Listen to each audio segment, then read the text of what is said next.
Chers auditeurs, je vous souhaite la bienvenue à votre rendez-vous de musique Appassionato sur Radio Judaïka 90.2 FM, que vous pouvez également suivre en streaming sur notre site radiojudaïka.be.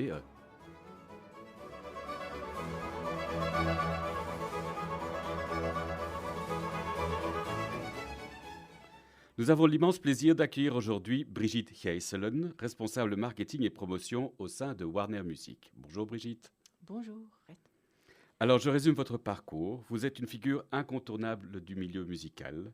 Vous nourrissez une véritable passion pour la musique classique, passion que vous parvenez à maintenir intacte à travers les années. Vous avez été responsable des labels Virgin Classic, Blue Note, EMI et aujourd'hui de Warner Classic, Erato et Nonsuch. Parmi les artistes dont vous promouvez l'art, on citera les frères Capuçon, Nicolas Angelich, Joyce Di Donato, Philippe Jarouski, Béatrice Rana, Jakub Joseph Orlinski et Marie-Nicole Lemieux. Vous assurez également la pérennité des laits discographiques de légendes comme Maria Callas, Herbert von Karajan, Yitzhak Perlman, Sir Yehudi Menuhin ou Nicolas Arnoncourt. Alors vous êtes venus les bras chargés de nouvelles merveilles musicales que nous allons explorer au cours de cette émission. Je vous propose de commencer directement avec un extrait de l'album Bohemian Tales du prodige du violon Augustin Hadlich qui nous interprète l'Allegro giocoso ma non troppo du concerto pour violon d'Antonin Dvorak.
Nous venons d'écouter le troisième mouvement du concerto pour violon et orchestre d'Antonin Dvorak dans l'interprétation d'Augustin Hadlich. L'orchestre de la radio bavaroise a été placé sous la direction de Jakob Roussa. Il s'agit d'une nouveauté Warner Classic dont le manager Brigitte Heiselen est notre invitée. Dites-nous Brigitte, comment êtes-vous arrivée à travailler pour un label aussi prestigieux ? En fait, il y a 26 ans, j'ai commencé chez EMI comme représentante classique et jazz. Donc, avec ma petite valise, je me suis rendue chez les disquaires pour présenter les nouveautés. Après quoi, je suis devenue product manager et aussi j'ai commencé à faire la promo des sorties sur le label Virgin Classics et EMI Classics. Donc, ça fait quand même bien d'années que je le fais. J'ai rajouté aussi, j'ai eu l'ajout de Blue Note à un moment donné, Oui. donc, qui m'a fait plonger dans le jazz. Et en 2013, il y a eu l'achat par Warner d'une grande partie de EMI. Ça veut dire la partie Parlophone. Et donc, dans laquelle il y avait EMI et Virgin Classics, qui sont alors incorporés dans le catalogue déjà aussi assez vaste de Warner Classics, avec les labels comme Erato, Teldec. Et donc, il y a eu une fusion, si vous voulez, entre les catalogues de Warner Classics et le vieux EMI Virgin Classics. Et donc, j'ai suivi, en fait, les labels que j'avais depuis 19 ans. Non, c'était pas 19, c'est un peu moins. Et donc, j'ai suivi, oui, les labels que je travaillais depuis tant d'années. Alors, au sein de votre activité, vous avez la chance de collaborer avec des artistes. Est-ce que c'est difficile de travailler avec des artistes? En général, non. En général, c'est un privilège de travailler avec eux. Est-ce que Pas- vous les trouvez aujourd'hui plus pragmatiques qu'hier, ou ils sont toujours encore dans leur bulle? Est-ce qu'ils comprennent les enjeux, par exemple, du marketing aujourd'hui? oui, oui, oui, oui. La plupart des artistes comprennent très bien. Il y a des artistes qui ont eu un peu plus de mal à se sentir à l'aise avec les nouvelles communications, les nouveaux réseaux sociaux. C'est quand même quelque chose à laquelle on a dû s'adapter et eux, pas moins. Il y a aussi des artistes qui ont besoin d'avoir leur isolement musical pour bien fonctionner, pour bien plonger dans ce qu'ils veulent faire, dans leur trajet artistique. Donc en fait, ça dépend un petit peu d'artiste en artiste, mais pour la plupart euh, aussi, puisque une grande partie de nos artistes actifs sont très, très jeunes encore, euh, ils ont très bien évolué, ils se sont très bien incorporés dans les nouvelles façons de communiquer pas uniquement avec leurs auditeurs, mais aussi avec les gens qui fréquentent leurs concerts, avec une community, comme on dit, de fans qui les suivent. Donc, je trouve que une joie de travailler avec eux parce qu'ils comprennent bien qu'ils ont besoin de communiquer. Alors, vous avez rencontré beaucoup de très très grands artistes, des légendes vivantes. Quel est celui ou ceux qui vous ont le plus marqué? Je sais que c'est un peu difficile puisque c'est de nombreuses années d'activité, mais est-ce qu'il y en a un qui vous vient à l'esprit quand je vous pose cette question? C'est un choix cruel, ça. Un artiste que j'ai rencontré qu'une fois et qui m'a marqué par sa présence incroyable, c'est Yehudi Menuhin, Ah oui. que j'ai rencontré qu'une fois parce que j'accompagnais un journaliste pour une interview. Donc, j'ai même à peine échangé un mot avec lui. Mais rien que sa présence m'a fait un effet incroyable. Rien que de le regarder, l'entendre parler, ça m'a toujours resté et ça m'a toujours impressionné. Et il y a aussi un artiste que j'ai connu un peu mieux, c'est Slava Rostropovich, avec lequel j'ai pu échanger pas uniquement du côté musical, mais qui m'a montré dès la première rencontre une amitié, une sincérité, une gentillesse, un respect. J'en étais vraiment bouleversée.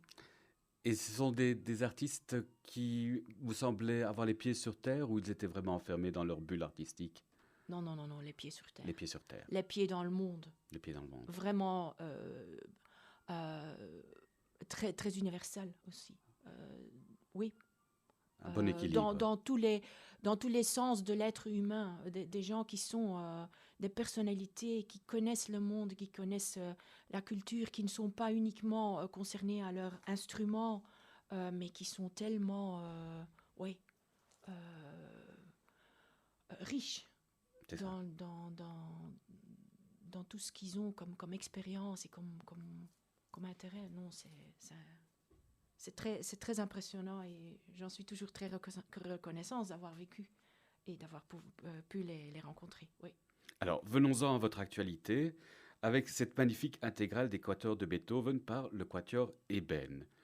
Alors, si je me réfère à leur interview accordée dans le numéro d'avril du magazine français Diapason, le quatuor Eben a débuté son périple au sein des quatuors de Beethoven lors d'une résidence à Carnegie Hall en 2014.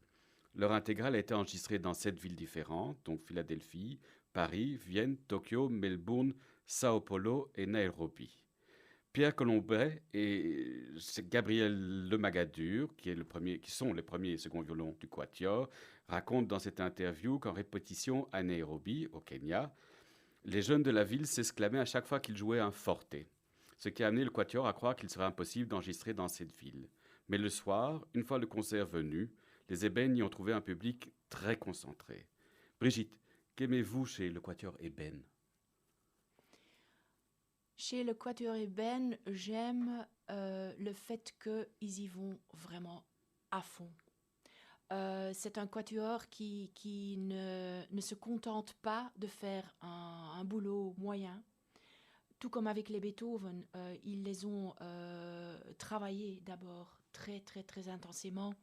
Et quand ils travaillent, je vous rassure que c'est un travail entre eux quatre qui est parfois très pénible parce qu'ils ils vont vraiment dans les détails, ils s'épargnent pas, ils se parlent, ils discutent, Se disputent même. ils se disputent. Oui. C'est vraiment pratiquement, ouais, c'est un travail très intense et parfois très difficile.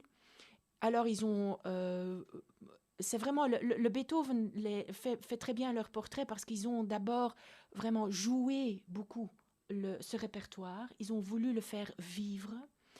Et par après, ils se sont vraiment... ils ont choisi d'en faire une mission. Parce que Beethoven, pour eux, c'est un compositeur qui a vraiment le potentiel de parler à tous les peuples. Et ils ont vraiment voulu le porter dans tous les continents du monde.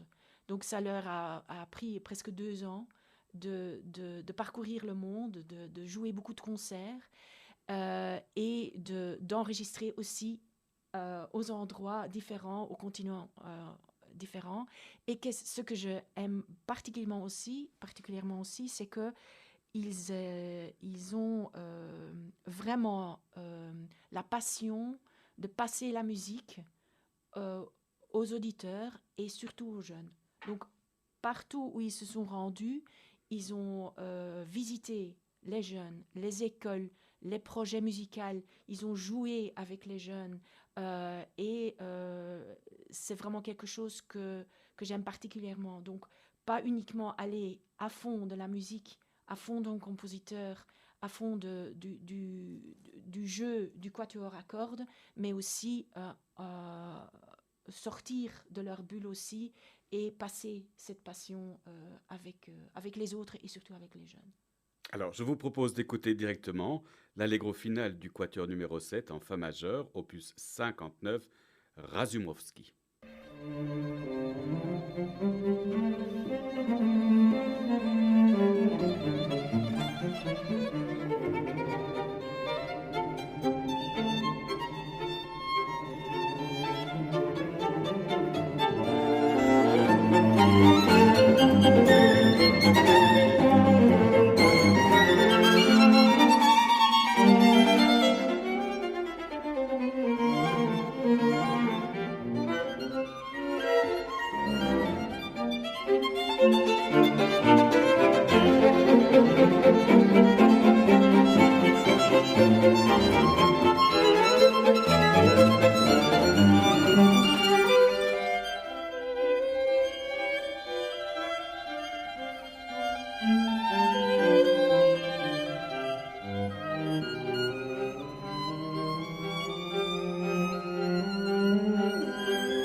Vous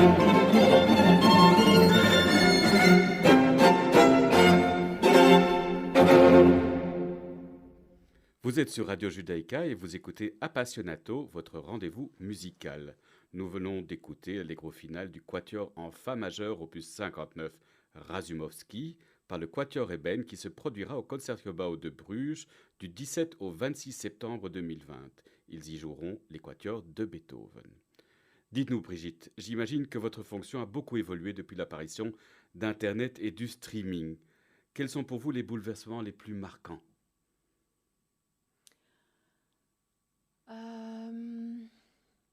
Les bouleversements les plus marquants sont en fait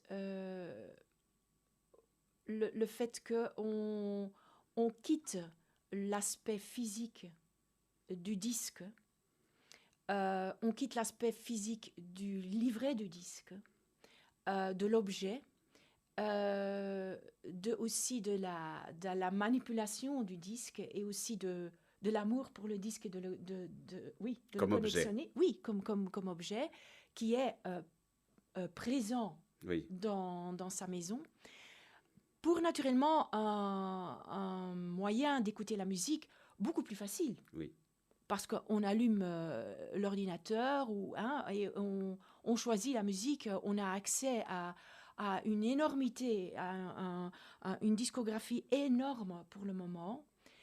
Ce qui me bouleverse là-dedans, c'est que c'est un challenge pour le mélomane de s'y retrouver, de chercher son chemin dans le monde, dans les plateformes, de faire son choix, aussi de gérer les algorithmes, les privilèges algorithmiques. Oui, Donc, puisqu'on est quand même confronté toujours aux plages, aux extraits qui sont les mieux joués, mais qui sont un petit peu, qui mettent dans l'ombre un petit peu les choses, parfois, et surtout, mais souvent des perles qui sont presque introuvables parce qu'ils sont très peu joués. Donc, il y a les lois de l'algorithme qui s'installent.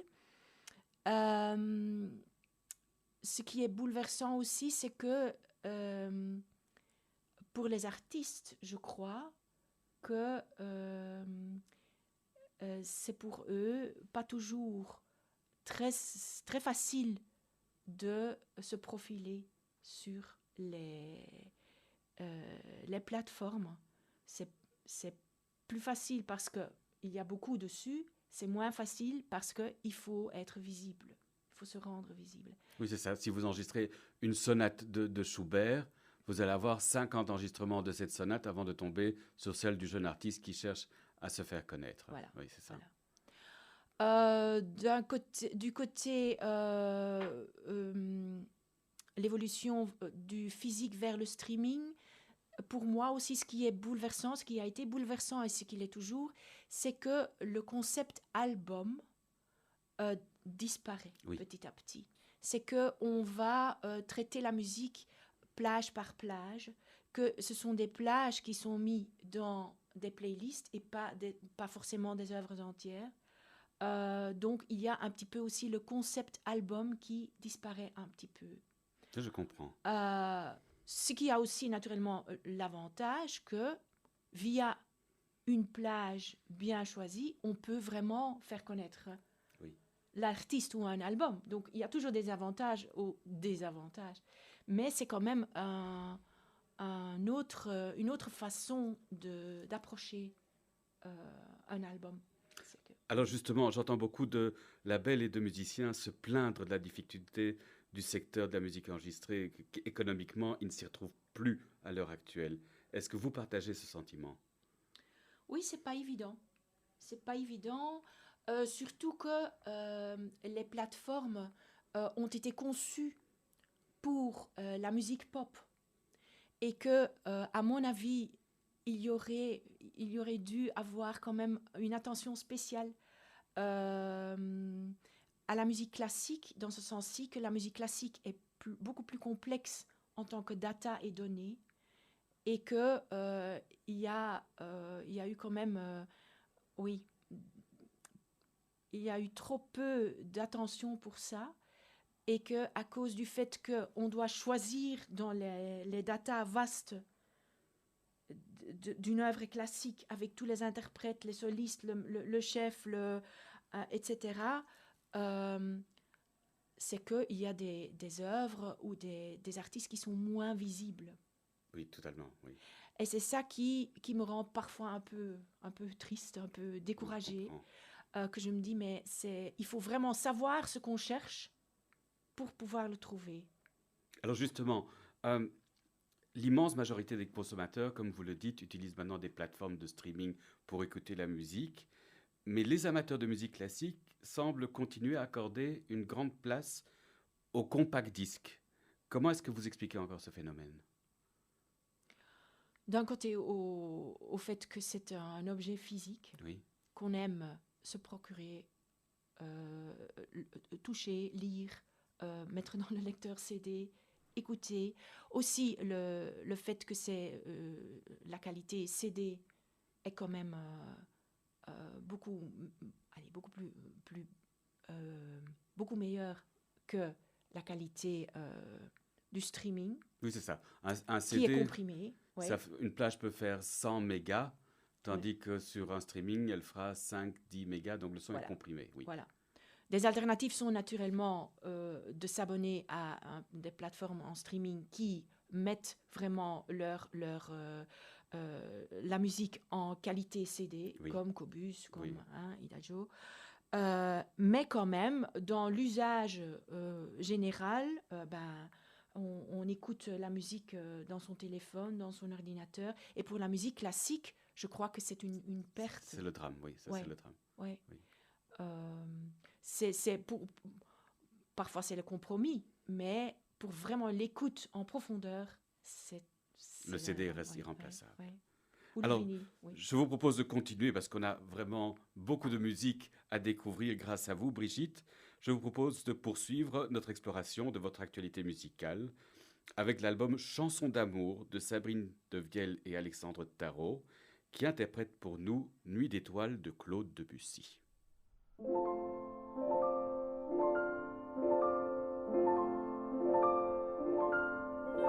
d'étoiles, sous tes voiles, sous ta braise et tes parfums,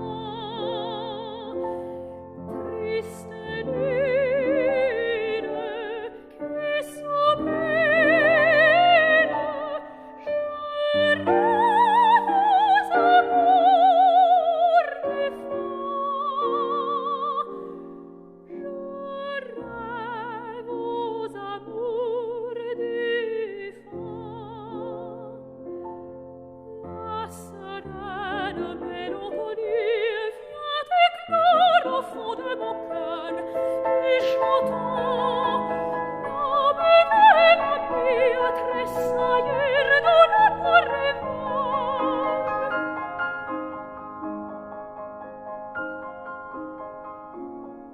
Nuit d'étoiles, sous tes voiles, sous ta braise et tes parfums, triste lune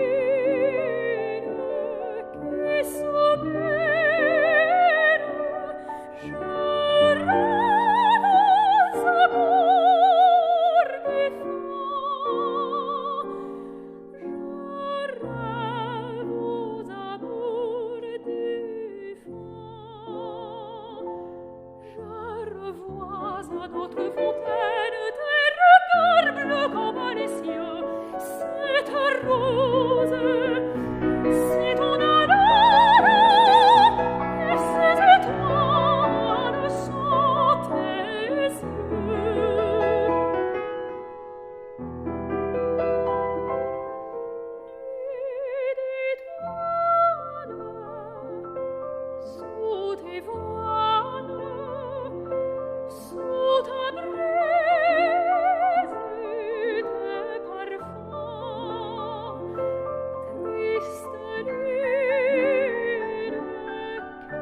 venez d'écouter la soprano Sabine Devielle, accompagnée par le pianiste Alexandre Tarot, qui interprétait pour nous Nuit d'étoiles de Claude Debussy, un extrait de Chansons d'amour, leur nouvel album en duo.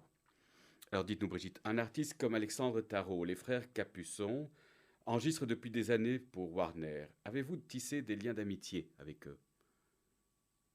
Bien sûr. Oui? Bien sûr, ah ben, ça fait quand même quelques années qu'on travaille ensemble la promo, mais aussi qu'on se voit régulièrement quand il y a des concerts.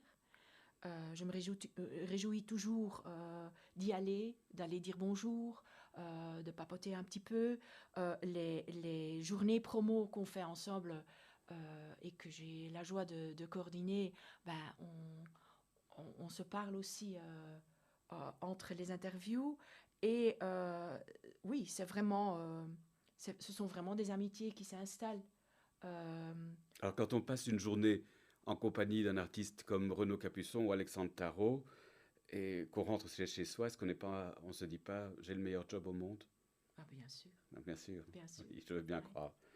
Ah, je voudrais juste dire que Alexandre Tarot sera avec Sabine Neviel à Bruxelles. Ils viennent chanter un récital à la Monnaie Ah, le 16 septembre. Hein. Et c'est le programme de leur disque. ok. Donc, ça va être chouette. Bon, alors on continue. On passe maintenant à Jupiter, qui est tiré de la cinquième suite en ut mineur pour viol d'Antoine Forqueret. Je savais que je buterais sur ce nom-là, donc d'Antoine Forqueret, interprété par le claveciniste Jean Rondeau et le luthiste Thomas Dunford. C'est un extrait de leur album Barricade.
Jupiter, tiré de la 5e suite en ut mineur pour viol d'Antoine Forqueray, interprété par Jean Rondeau, et Thomas Dunford, un extrait de l'album Barricade. Brigitte, qui est Jean Rondeau? Ça, c'est une très bonne question. Jean Rondeau est à mon avis, des clavecinistes les plus prodigieux de sa génération. Il est tout jeune, mais j'ai l'impression qu'il a déjà toute une vie de musicien derrière lui. C'est quelqu'un qui est complètement passionné par son instrument, qui se balade avec cet instrument, pas uniquement dans la musique ou dans le répertoire qui a été écrit pour le clavecin, mais qui joue du jazz sur son clavecin, Oui. qui joue la musique du monde, qui improvise. Jean aussi, il compose la musique. Il a composé déjà de la musique de film. Il aime bien improviser, il aime bien découvrir. Donc c'est quelqu'un, à mon avis, c'est quelqu'un de très... c'est un musicien très total, si j'ose dire, qui n'a pas peur de s'interroger, et qui en même temps interprète et étudie le répertoire de son instrument, mais qui va bien au-delà. Vous trouvez pas Donc, fascinant qu'un personnage aussi jeune parvienne à maîtriser, pour ne pas dire à s'identifier, au langage musical de compositeurs qui ont plus de 300 ans? C'est Exactement. assez fascinant. Oui, et c'est ça qu'il fait en fait. Jean plonge et parfois on a l'impression qu'il n'est pas là. C'est ça. Il est Qui n'est pas ailleurs. là, qui est à Versailles, qui se balade là, et qui rencontre les rois ou Robert de Visé ou je sais pas tout qui. Jean part en voyage. Et ce qui est fascinant avec ce disque, c'est que il ne le fait pas seul. Il le fait avec Thomas Dunford. Ils se connaissent depuis des années. Ce sont des amis. Ce sont des amis qui se produisent beaucoup sur scène aussi, qui ont vraiment déjà parcouru toute une activité de concert et de live, pas uniquement avec le répertoire défini, mais aussi dans l'improvisation et dans le jazz. Ce qui est passionnant, c'est que, oui, il va vraiment dans...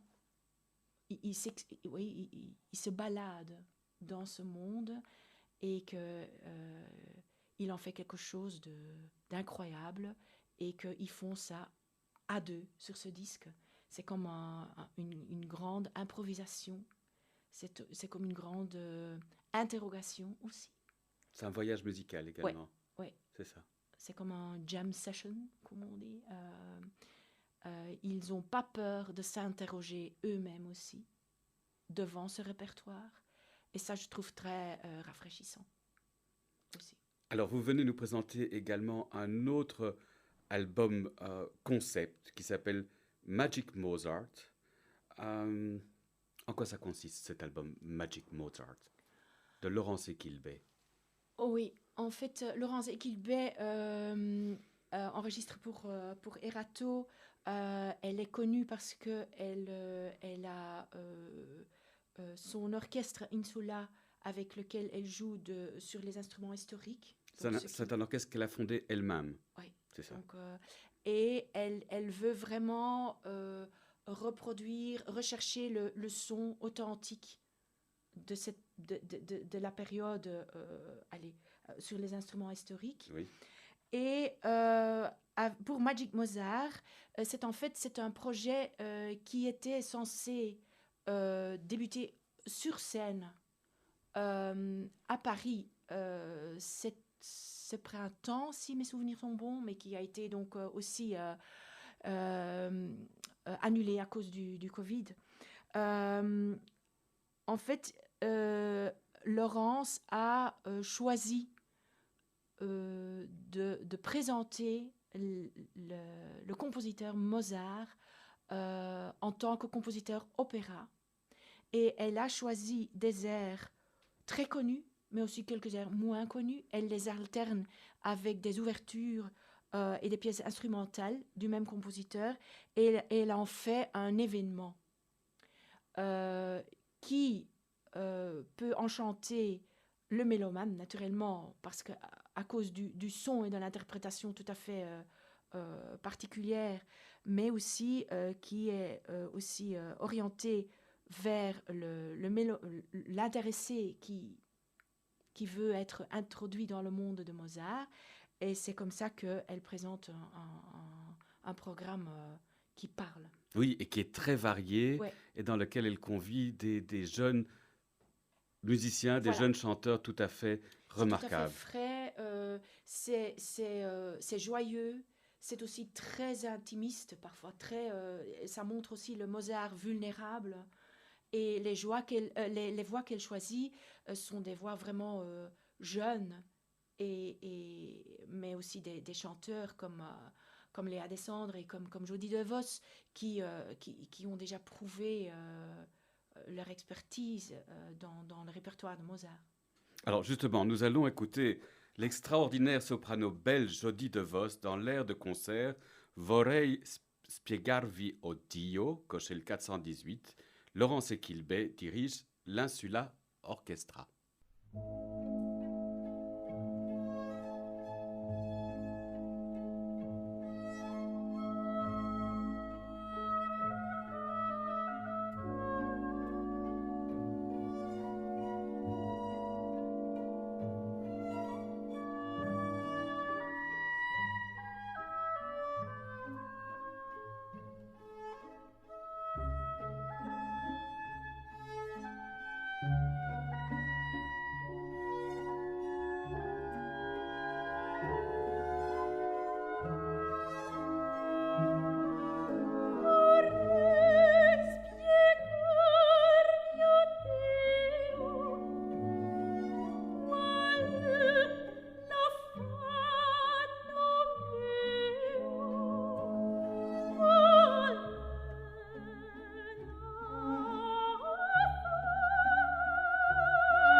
partite, correte, fuggite lontano, lontano.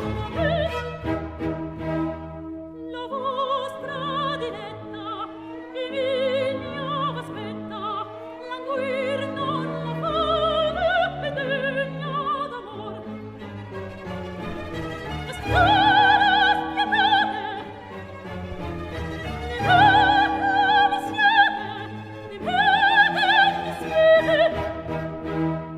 Mi perdo se desta, oh Dio,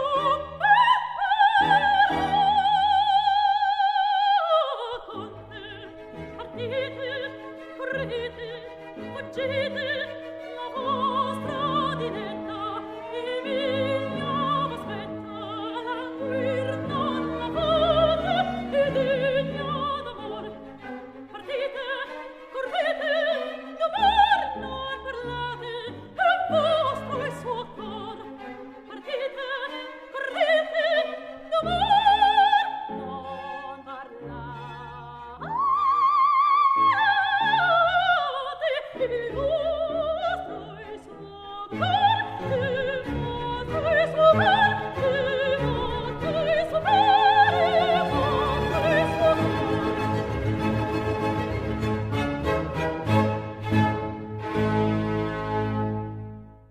Alors, c'était notre gloire nationale, la soprano Jodie DeVos, lauréate du concours Reine-Élisabeth, qui chantait l'air de concert Vorrei spiegarvi o Dio, Cochelle 418 de Mozart. La chef française Laurence Equilbet était à la tête de son orchestre l'Insula Orchestra. C'est un extrait de l'album Magic Mozart dont la sortie est prévue pour ce 18 septembre.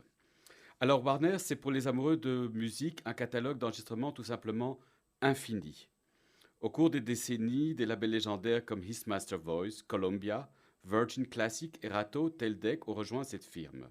Elle possède à présent une part importante de la mémoire musicale de l'Occident. Ces équipes célèbrent régulièrement la richesse de ce catalogue, notamment en publiant des éditions intégrales qui font la joie des passionnés et des collectionneurs comme moi. Pour cette rentrée, 2 coffrets font l'événement.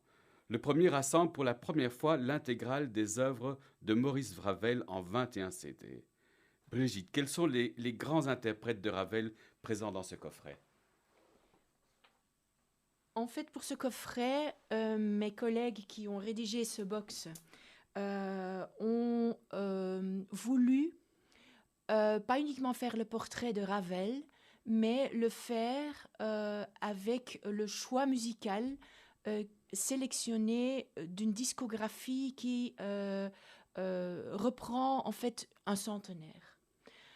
Donc ça veut dire qu'il y a, il y a même Ravel même dans le coffret. Hein, donc, Oui, il a fait des rouleaux en picot. voilà, donc là, il y a donc le témoignage du compositeur même, et il y a des artistes comme Jane Bathory, la soprano, qui a créé quelques de ses œuvres, Charles Panzera, Pierre Bernac, Pierre Coppola. Donc, en fait, il y a du matériel très historique. Mais ce coffret donc fait l'histoire, le parcours à travers le dernier centenaire jusqu'à ce jour. Donc il y a Martha Argerich, il y a Sir John Barbirolli, il y a Jean Martinon, Laurine Mazel, Michel Plasson, Riccardo Muti, mais Christian Ferrat, mais il y a aussi donc les jeunes comme Bertrand Chamaillou, qui a d'ailleurs fait une intégrale des œuvres pour piano solo. Il y a la toute jeune pianiste Beatrice Rana, il y a naturellement Alexandre Tarot, Renaud Capuçon, Gauthier Capuçon, le Quatuor Ébène. Donc en fait, il y a une pléiade d'artistes qui sont dans ce coffret et qui en font un témoignage le plus large possible. Alors pour illustrer musicalement l'apparition de ce coffret, j'ai choisi de vous faire écouter Une barque sur l'océan tirée de la suite Miroir. L'orchestre de Philadelphie est placé sous la direction de Riccardo Muti.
Une barque sur l'océan, tirée de la suite Miroir, l'orchestre de Philadelphie était dirigé par Riccardo Muti. C'était un extrait tiré de l'intégrale des œuvres de Ravel qui paraît ce mois-ci chez Warner Classic. Vous êtes sur Radio Judaïka et vous écoutez Appassionato, votre rendez-vous musical.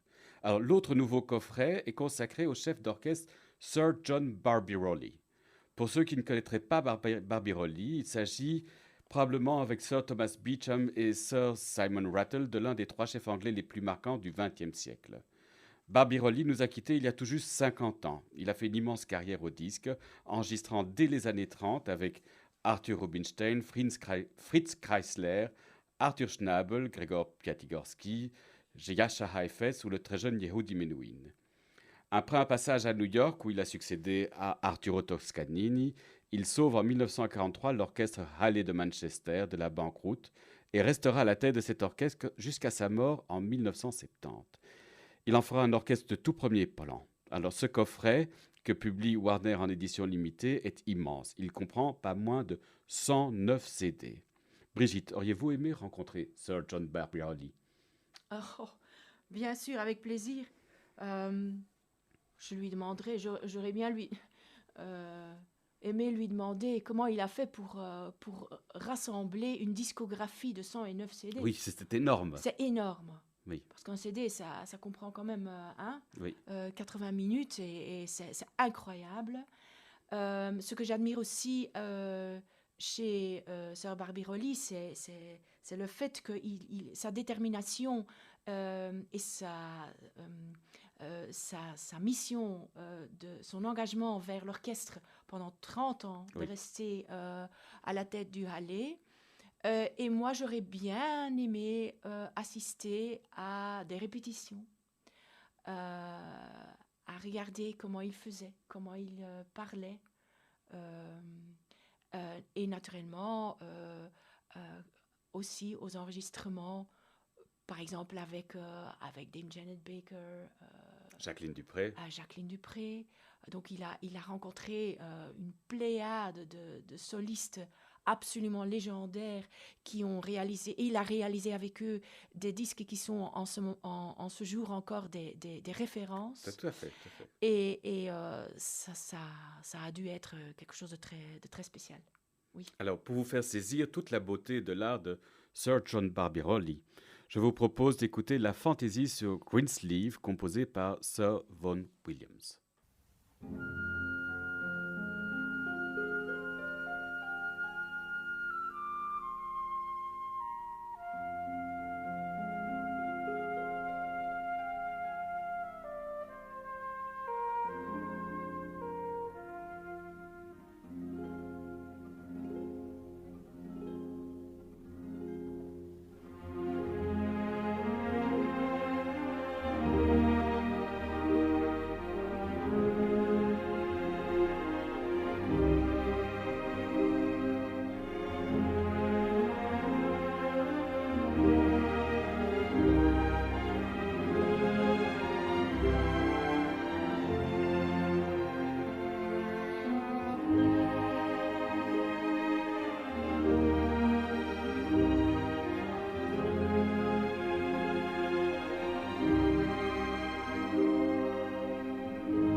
Brigitte, comme il est de tradition, dans Appassionato, nous aimerions vous offrir le libre choix de nous faire écouter un enregistrement que vous aimez. Qu'avez-vous choisi de nous faire entendre? J'ai choisi la chanson de Richard Strauss, Morgen. C'était un choix difficile et pas difficile. Difficile parce que c'est toujours cruel pour les autres choses que j'aime beaucoup et que, ouais, il faut toujours faire un choix. Ça, c'est le choix, oui. Ça, c'est la règle du choix. Oui, c'est presque impossible. Mais Morgen, c'est une chanson qui, pour moi, c'est comme une chanson à laquelle je retourne toujours. Il y a encore une œuvre à laquelle je retourne toujours, c'est The Lark Ascending de Vaughan Williams. Oui. Mais c'est trop long. Quand rien ne va plus, ben, il y a Morgen ou il y a The Lark Ascending. Et Morgen, parce que d'abord, c'est la voix. La voix, pour moi, c'est encore toujours, ça restera toujours l'émotion la plus pure dans le musical. À cause du fait aussi que c'est une chanson très courte, mais qui a qui décrit quelque chose de comment est-ce qu'on dit ça? Éternel. Oui. Il y a le temps qui s'arrête. Il y a aussi dans la composition le temps qui est arrêté parce que ça a une fin ouverte, tout comme le Lark Ascending, je me rends compte maintenant. Et qu'il y a les sentiments les plus essentiels de la vie. C'est la rencontre, c'est la nature, c'est le jour, la nuit, c'est le lendemain qui suit à maintenant, c'est l'espoir, oui, c'est un petit peu quelque chose de très essentiel dans la vie. Alors nous l'écoutons maintenant, Morgen de Richard Strauss. Thank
venons d'écouter le leader Morgan de Richard Strauss dans l'interprétation de Christine Schaeffer.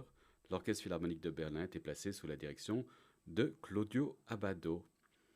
Il s'agissait du choix de notre invitée Brigitte Heiselen. Votre émission de musique Appassionato touche à sa fin. Merci beaucoup Brigitte Heiselen d'avoir accepté notre invitation. Avec plaisir. Merci à Eli Rehan, notre directeur d'antenne, d'avoir assuré la technique de cette émission. Nous vous donnons rendez-vous la semaine prochaine à la même heure sur Radio Judaïka. D'ici là, portez-vous bien.